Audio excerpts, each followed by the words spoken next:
Hello there. We've been looking at a free vibration response, and what I'm going to be doing today is I'm going to be looking at finishing off the free vibration response of a single degree of freedom structure, and then we will quickly look at the solution of dynamic equations. So, first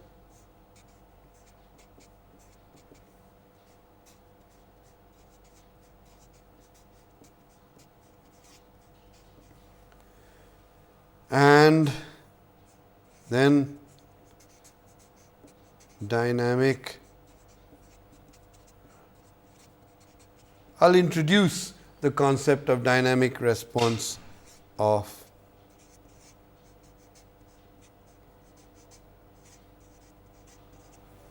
continuous systems. Now, last time when we stopped the lecture, I had tried to solve the solution for a cantilever beam, right?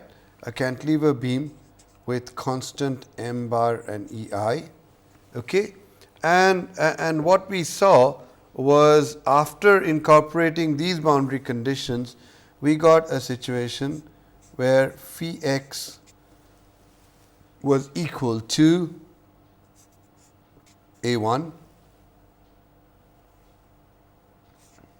into sine AX minus sine hyperbolic x and plus A2 cosine AX minus cosine hyperbolic AX. And then we saw that when we substituted the fact that the moment and shear at these points were equal to 0, we got a equation of this form, which was sine AL plus sine AL cosine AL plus cosine hyperbolic AL cosine AL plus cosine hyperbolic AL, and then sine AL minus sine hyperbolic AL. A1, A2 equal to 0, and we saw that this determinant has to be equal to 0 for this to exist, and therefore we got to the situation where you have the determinant, and the determinant was equal to what? It was equal to sine AL plus sine hyperbolic AL into sine AL minus sine hyperbolic AL minus cosine AL plus cosine hyperbolic AL, the whole squared, is equal to 0. Okay? And so if this becomes the case, we get sine squared AL minus sine hyperbolic squared AL plus cosine squared AL plus cosine hyperbolic squared AL plus 2 cosine AL cosine hyperbolic AL is equal to 0. Now, if you look at this, this becomes sine squared plus cosine squared AL is equal to what? Is equal to 1. So, what we have here is this plus this is equal to 1, and look at cosine hyperbolic squared minus sine hyperbolic squared is also equal to 1. So, what we have is 2 plus 2 cosine AL cosine hyperbolic AL is equal to 0, and so therefore, the equation actually becomes 1 plus cosine AL cosine hyperbolic AL is equal to 0. This is the frequency equation which has to be solved for AL. Okay. This is like a transcendental equation, and the only way that you can solve this equation is through iterative procedures. Okay. So, you can solve it through iterative procedures, and once you have solved this, okay, we get a situation that from the first equation we get that sine AL plus sine hyperbolic AL into A1 plus cosine AL plus cosine hyperbolic AL into A2 is equal to 0. This implies that A2 is actually equal to, well, let's see what it is, minus sine AL plus sine hyperbolic AL upon cosine AL plus cosine hyperbolic AL into A1. Okay. So, once we have that, if you look at it, phi of x becomes equal to A1 sine AX minus sine hyperbolic AX plus sine AL plus sine hyperbolic AL all upon cosine AL plus cosine hyperbolic AL into cosine AX plus, sorry, it's just the opposite, it's cosine hyperbolic minus cosine AX. This becomes your phi x, where A is as per obtained from this equation which we have got, which is cosine AL cosine hyperbolic AL. Having solved this and substituted this, what we get is that the first equation looks like this, and omega 1 is equal to 1.875 squared into EI upon m bar L fourth. In other words, the value of A L is actually minus is 1.875. That is the first solution of AL, that is the solution for this. Okay.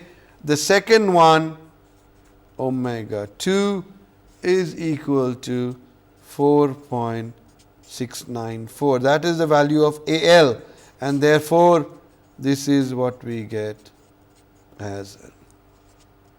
Okay. So, in other words, this is the way you can, and the second mode is of course something like this. Note something interesting. Remember, we had solved this equation for the generalized equation, and we had taken this as 1 minus cosine. Well, this is nothing like 1 minus cosine, right? It's fairly complex equation. By substituting, of course, A is equal to, A is equal to 1.875 x upon L. So, this is how you solve it. It's a level higher than the the generalized single degree of freedom problem, but this has the advantage that it is exact. Okay. So, I am done with solving the equations for where we have homogeneous equations. Remember, what are the homogeneous equations? Well, when we looked at actual deformation, okay, we looked at a situation where you have either you have phi at this point is equal to 0 and the axial force at this point is equal to 0. That is what you used as your boundary conditions, right, for axial. For simply supported flexural deformations, well, we took displacement and moment at both ends are equal to 0 and we solved those equations. Okay. So, all of them were 0.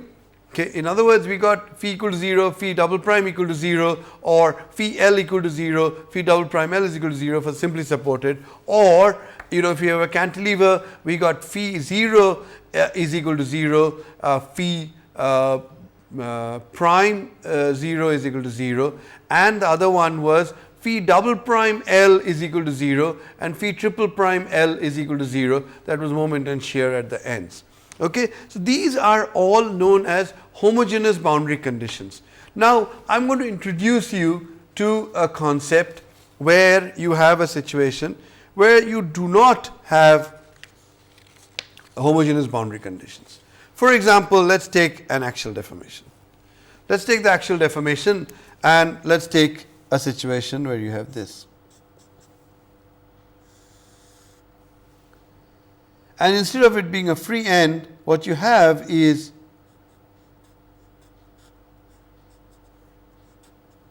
you have a kx. Okay. So, note that what is happening here is the following, that although this phi is equal to 0, this one is equal to what? Well, let us see.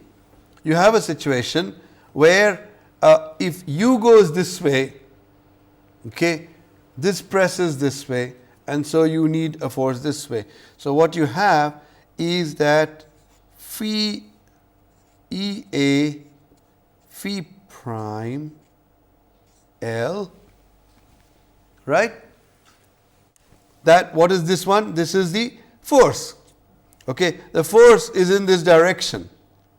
Okay, and since it's going in this direction, okay, this is pressing back on it, right? It's sending back. So, what we have is this is equal to k into phi L. You see this? Let us look at this again. What you have is, what is the boundary condition here? The boundary condition at this point is, look, P is no longer equal to 0. P, if I put P in this direction, right, if P is in this direction, positive in this direction. Now, if it does this, okay, then phi is also in this direction, and because of this, this plots in this direction, and so what you have is that is equal to k into phi L, that k into phi L. So, what you have on this side is no longer a homogeneous boundary condition, but you have a mixed boundary condition, non-homogeneous boundary condition.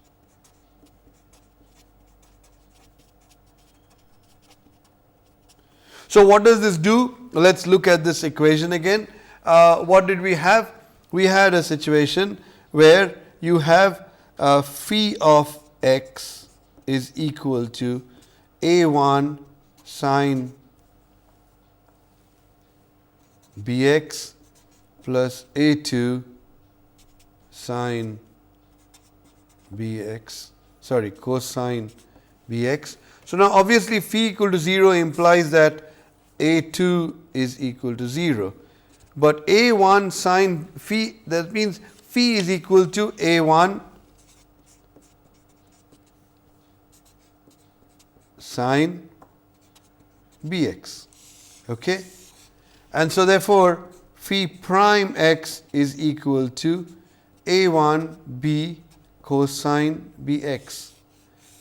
Now, when we had the situation where there was free end here, what did we get? We got cos BL is equal to 0. But in this particular case, note that it's no longer is equal to 0. What we get in this particular case is the following. You get the right hand side, left hand side still remains the same. The right hand side becomes what? It becomes EA into A1 B cosine BL, that's EA into phi prime is equal to K into phi L. So, this K into phi L is equal to A1 sine BL. Okay. So, what we get is we get EA into B cosine BL minus K sine BL is equal to 0. So, if we rewrite this, we get it equal to sine BL minus EA by K into B cosine BL equal to 0.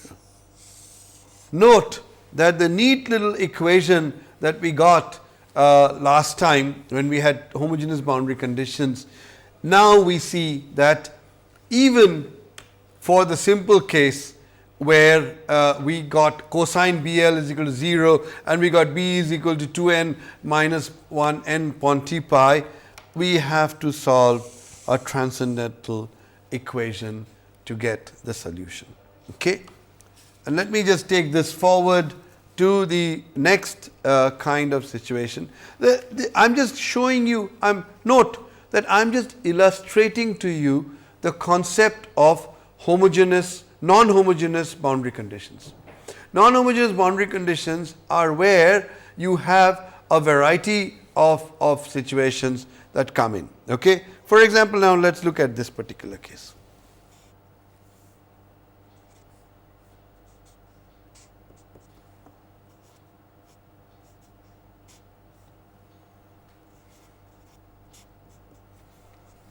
This one is homogeneous, right? Okay. Now, let us have a situation.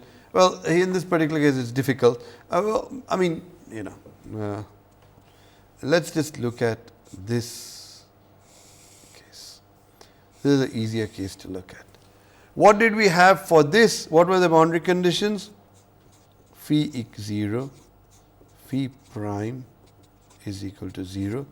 Still homogeneous boundary conditions, and on this one phi double prime, actually it is EI phi double prime, okay, EI phi double prime and EI phi triple prime that are equal to 0, but ultimately those EI can drop off and you get again homogeneous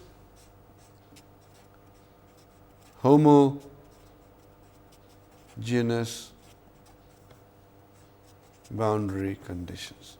Now, let us take this situation.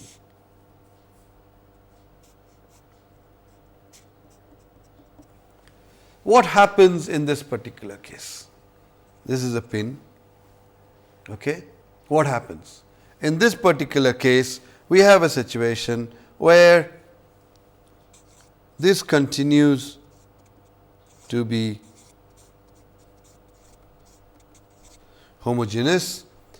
This one, since it's pinned here, EI phi double prime is equal to 0. However, if you look at this particular case, what you have is you have a case where if you look at positive V is in this direction, but positive V is in this direction. So, if you have positive V in this direction, if it is being pulled up, V is positive in this direction And now note that if you pull this up, this will also be in this direction. So you get a situation where phi I, phi triple prime 0 plus k into phi 0 is equal to 0. You see this? Completely, this is homogeneous, this is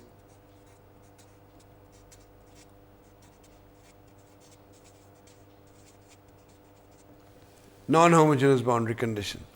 Of course, okay, so this one gives you still that A1, B1 is equal to minus B3 and B2 is equal to minus B4, all of those kinds of things, and then we get the following things. This is not phi prime, this is phi prime. This is just slope. Okay, so we get that. And then from this side we got the transcendental equation, which was 1 plus cosine AL into cosine hyperbolic AL is equal to 0. Okay, this one is going to give a completely different, I am not even going to go about trying to solve it, but this is what happens. Okay, let us look at another boundary condition. See, the point that I am trying to bring together is that ultimately it is the boundary conditions that determine the frequency equation and the mode shapes, etc. We saw that, right. So now let me look at another situation, and then I am going to end the free vibration problems in this. And let us look at it. Let us look at it very simply. Let me look at a situation where I have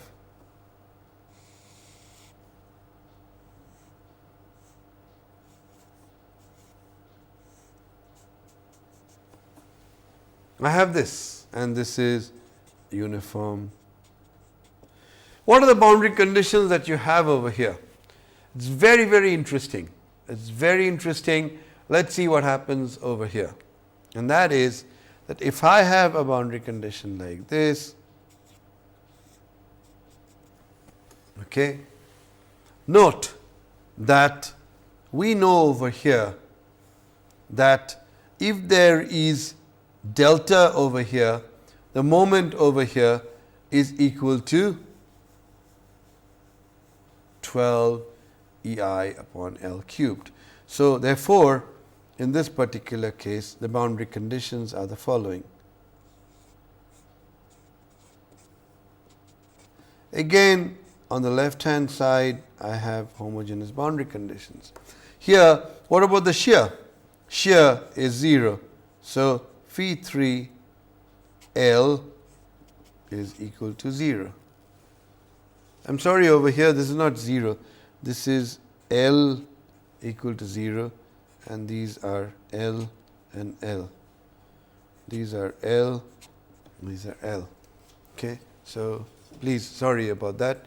This is phi 3 L, and note that what we have is, moment is positive in this direction, right? So what we have is the moment is EI phi double prime L, okay, and note that due to this motion you get this kind of motion, right. So what you have is that this is phi L, so you have plus 12 EI upon L cubed. Okay. Now note that the moment equation no longer holds true in this particular case. What is 0 of here? Shear is 0, what else? Okay. So therefore, here, because of this boundary condition, it is still homogeneous,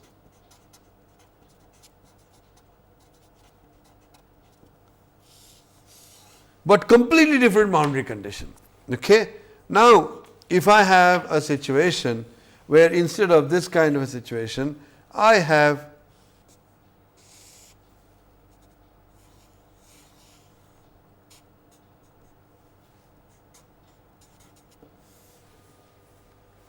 Okay, let's look at this. What happens? Okay, if you put a load in this direction, okay, this will put it in this direction, right? Okay, and what is theta positive? Theta positive is in this direction. So when you do this, okay, you are opening out the equation. So what we have here is phi equal to 0, phi prime equals 0. Note that there is no shear, so phi triple prime at L equal to 0, but phi I double prime EI, that is the moment. The moment is positive in this direction, okay, and note that if you move it in this direction, this will give in this direction. So what you have is you have minus, because this is positive and this one is negative. So this will become k theta into, now what is the rotation? Rotation is phi prime L is equal to 0. Non-homogeneous. So we have seen that you have non-homogeneous boundary conditions when you put springs. Do you have any other kind of a situation where you have non-homogeneous boundary conditions? Well, yes. Let's take this particular this and put a point mass with M. Let's call it, actually, let's just for this thing call it an M bar L, where M bar is here, EI, and L is the total length. Okay, if we have it here, then what do we have? Well, let's look at this. Phi 0 is equal to 0, phi prime is equal to 0. Well, let's look at it. Will the moment be equal to 0? Sure, there is no moment. It's free to rotate, so it's not going to give rise to a moment. So in fact, phi double prime L is equal to 0. But let's see, if you have this motion, right? So it's moving in this direction, and when you move this in this direction, okay, shear in this direction, and there's also a M bar L into phi L, which is acting in this direction. Note that this is phi, so this thing is the same. So what you get is EI phi 3L plus M bar L phi L is equal to 0. So you see that even if you have a mass, you get a situation where you have a specific non-homogeneous boundary condition. Springs, mass, all these kind of things bring in inhomogeneity in the boundary condition. Okay? So that's so much, and of course once you do, I'm not going ahead with it. You just have to be able to incorporate that, and what happens is, whenever you have a non-homogeneous boundary condition, even if you got a simple equation for a solution of the procedure, in this particular case, you do not get a solution. You always get a transcendental equation, you don't get a simple solution. So non-homogeneous boundary conditions always make the free vibration solution a trifle more complicated. Complicated in the sense that, well, you get a transcendental equation, so you require iterative solutions to get each frequency. Okay? And you can always use root finding techniques to get those solutions. Okay? So much for free vibration. So what have we done till now in continuous systems? In continuous systems, we found out the equations of motion for a axial deformation and flexural deformations of a simple beam, where only flexure and linear mass are important. Okay? So we found out those equations of motion, and then based on those equations of motions, we saw how to solve free vibration equations, how to find out the free vibration response of for both axial deformations and flexural deformations of a simple beam. Okay? So, now what I am going to do for the rest of today is going to introduce you to the concept of dynamic response for continuous systems. How do we find out dynamic response for continuous systems? Well, it is fairly simple. You see, what do we have? We have a situation where we say that, look, whether it is axial deformation, axial is u, ux of t is equal to phi x y of t. And what we found out was that, look, you have this solution only existing for certain phi n and corresponding y n of t. Okay? So, this is omega n phi n y n. So, therefore, this is the modal amplitude, this is the mode shape, right, this is the frequency, and therefore, using mode superposition,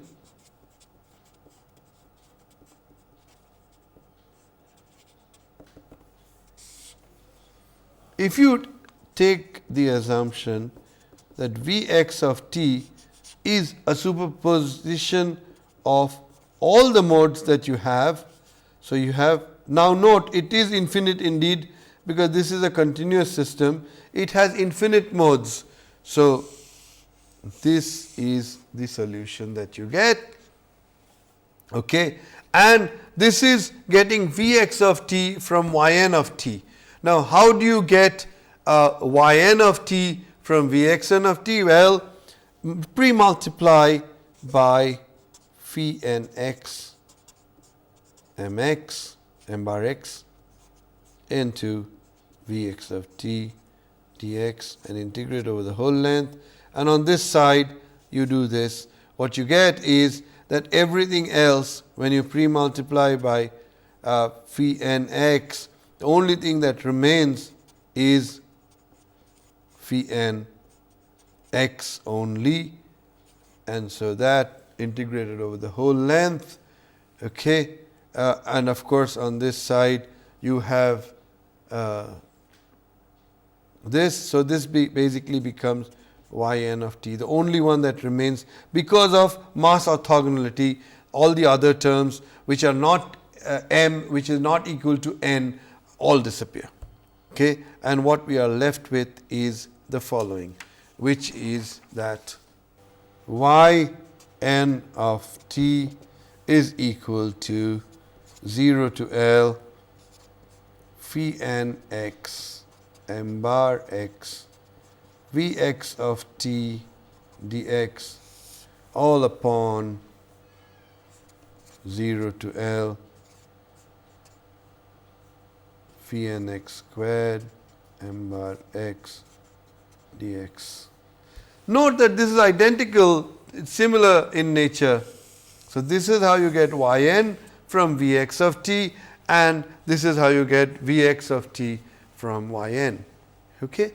So, once you have got this, you see the only difference that happens that we get is that you have a situation where mode superposition is valid.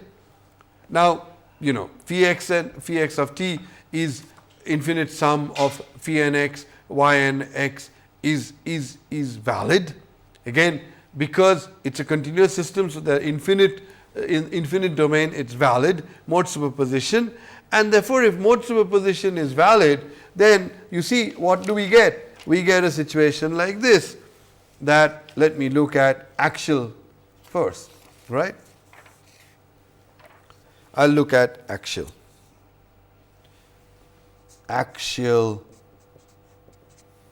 situation, right, and axial deformation response. So, let us look at this. What you have is m bar del u del t squared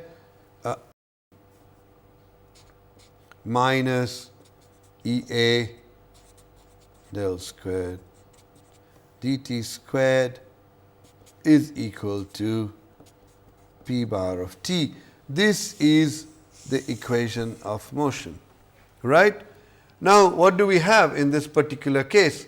We have a situation where we can look at it in this fashion, that look, u x of t is equal to n going from 1 to infinity phi n x y n of t. So, now if you plug this in, this one becomes what? M bar x.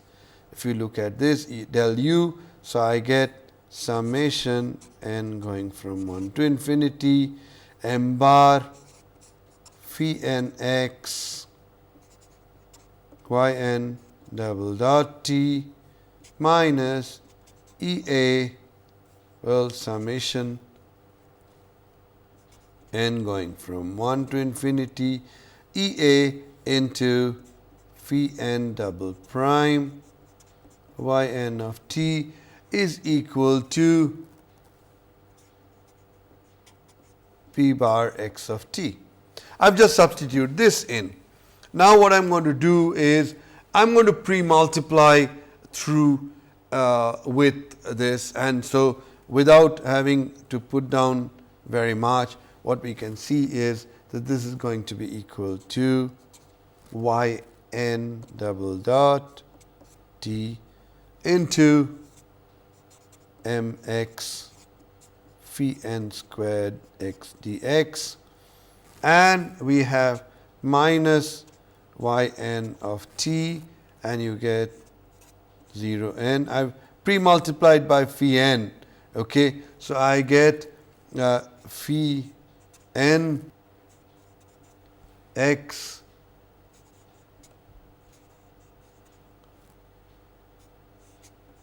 E A into d phi n by dx, and note that this is another thing that we can show is equal to, this thing is equal to 0 to L phi n into p bar t dx dx, okay, and that is all we have. So, therefore, if I look at this, what we get is the following, that I can write this as m n y n double dot plus k n y n dot is equal to p n of t, and note that I can show that k n, if you look at k n, which is equal to 0 to L phi n x, and I will call this d by dx ex d phi n dx by dx dx. Okay. Now, if I look at this, I have the following. Let's look at it. M bar, okay, I have m bar phi n x, right, y n double dot minus E A phi n double prime x y n equal to 0. This is the solution of this equation that we had done earlier, right. So, if you look at this, okay, if you look at this, then this particular case I can plug in m phi x over here. Okay, this is equal to, if you look at this, this is E A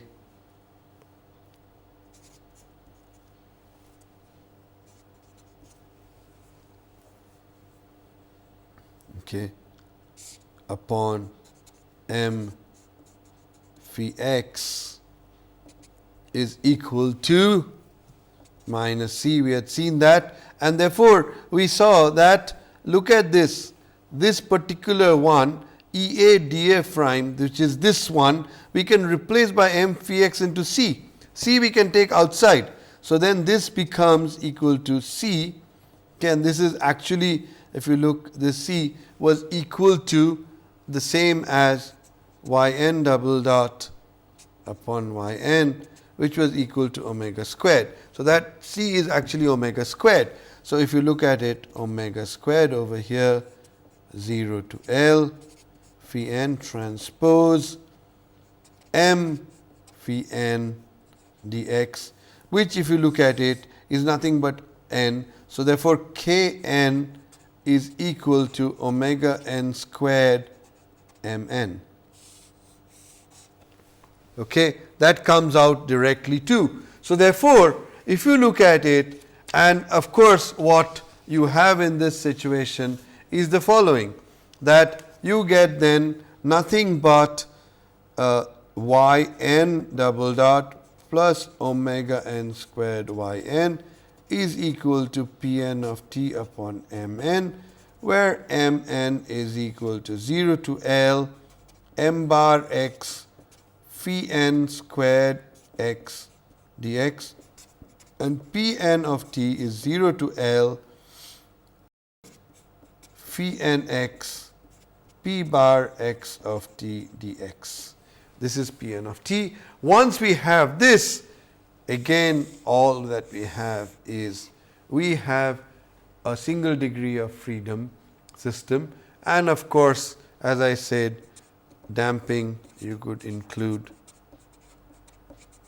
at this level itself by saying, well,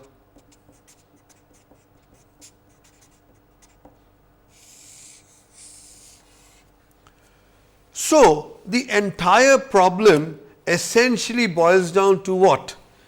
Essentially the problem boils down to a axial deformation. We are looking at axial deformations only at this particular moment.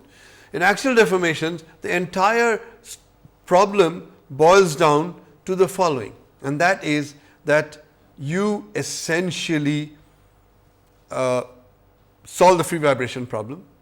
And once you solve the free vibration problem and you've got your omega n and phi n, then using those phi n and omega n, and of course, note that these are no longer non-trivial, these are integral equations, right. So, depending on m bar x and this phi n squared x, these are non-trivial solutions, especially if you have a transcendental equation, these are not obvious, elegant. But the point is that even if you know digitally, you can numerically solve it, it does not matter.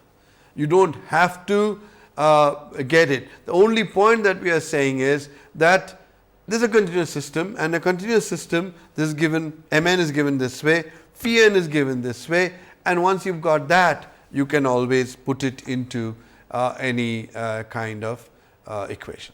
Okay? So, now this is for axial equations of motion. Now, let us look at the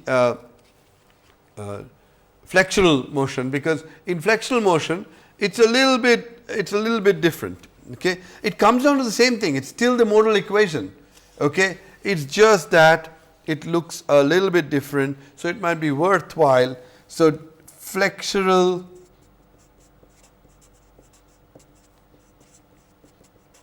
deformation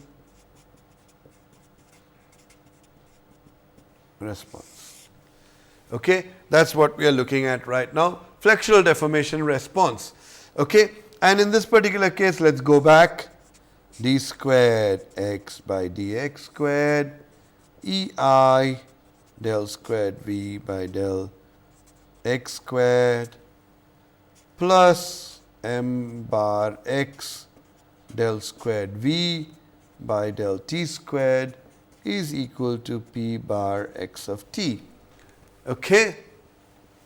So, this is my equation, and I can put this, if I put in the fact that V x of t is equal to n going from 1 to infinity, phi n of x y n of t.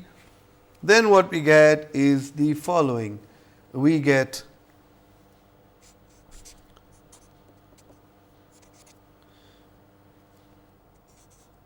y n double dot of t m x phi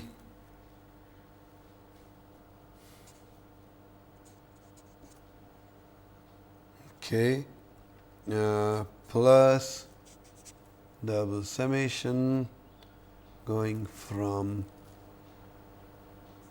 n going from 1 to t phi n of t, and this becomes d squared dx squared into ei phi double prime n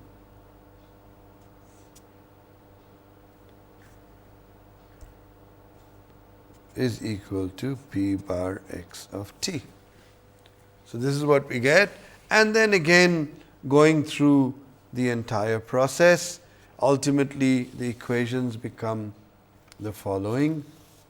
Orthogonality condition, we get y n double dot into 0 to L m x phi n squared x dx plus y n of t 0 to L phi n x into d squared upon dx squared ei phi prime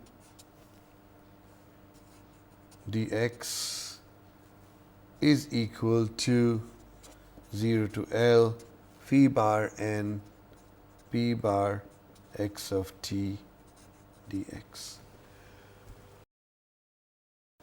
Note that again in this particular case we can say that this into d squared by dx squared ei phi double prime dx is equal to omega n squared 0 to L m bar x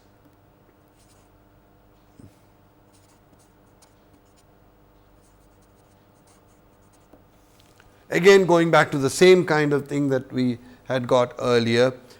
You can show this, and therefore this equation again becomes m n y n of t plus omega n squared y n of t is equal to p n of t, where p n is equal to this and m n is equal to this. Okay? So, this becomes then the solution process. In other words, even for a continuous system, what we see is that mode superposition, we don't have to look at dynamic response, because the entire thing becomes, the only difference that becomes is that it's an infinite series. In the mode superposition for this, we had n terms because it was n degree of freedom. Here in a continuous system, it has infinite number of modes and frequencies, and therefore what happens essentially is that you have the mode superposition equation looks like Vx of t, because V is a field, x, it is a function of x and t, is equal to summation n going from 1 to infinity phi n x y n of t. Once we do that, we get, because of the orthogonality of the mode shapes, we get again infinite number of single degree of freedom systems. Okay? So, the problem is still, but therefore, we already know from mode superposition that for standard kind of loads, okay, and for most normal loads dynamic loads that we have, it's only the first few modes that contribute to the equation, and therefore, in this case also we take a continuous system, we break it up into m number of modal single degree of freedom systems, find out yn of t, and then Vx of t is equal to summation n going from 1 to m, now small m, right, phi nx yn of t. Okay. This way we get the displacement field. Okay. And even for a continuous system, the only thing that happens, please remember, is that you have to solve for omega n and phi n. And sometimes what happens is, especially when you have to solve transcendental equations, omega n is known, it is a discrete value. Phi n is given in such a complex form that in reality you have to almost plot it. Okay? And so when you plot it, doesn't matter. Okay? The integral equation that you have, which is m bar x into phi n squared, it basically just becomes a numerical integration that you can do very easily. Okay? So this in essence is the overall arching idea of, and then you can always take damping in the mode. Okay? So I am going to stop here for today with the proviso that we have only investigated how to get Vx of t at a particular inner. But note that once you know Vx of t, let us say I want to find out the bending moment at a particular point. How do I find it? It is actually trivial. All I need to do is, I know Vx of t, okay, I can find out V double prime x of t, easy, second derivative. Okay. Even if it is numerical, you can always find out numerically the second derivative, multiply that by EI, and that gives your bending moment at that particular point. You want to find the shear force at that particular point? Well, what do? Suppose I want to find out in a cantilever the shear force at the left end due to loading. What do? Well, all I do is EI into phi double prime 0, and that gives me my moment. Okay. So that in a sense is how you go through dynamic response. Thank you very much. I am going to stop now. In the next class, we will look at it in a little bit more detail of how to, with some examples of how to solve a dynamic response for a continuous system. And in the final lecture of this series, I am going to look at wave propagation problems, one-dimensional wave propagation problems in beams. Thank you very much. Bye-bye.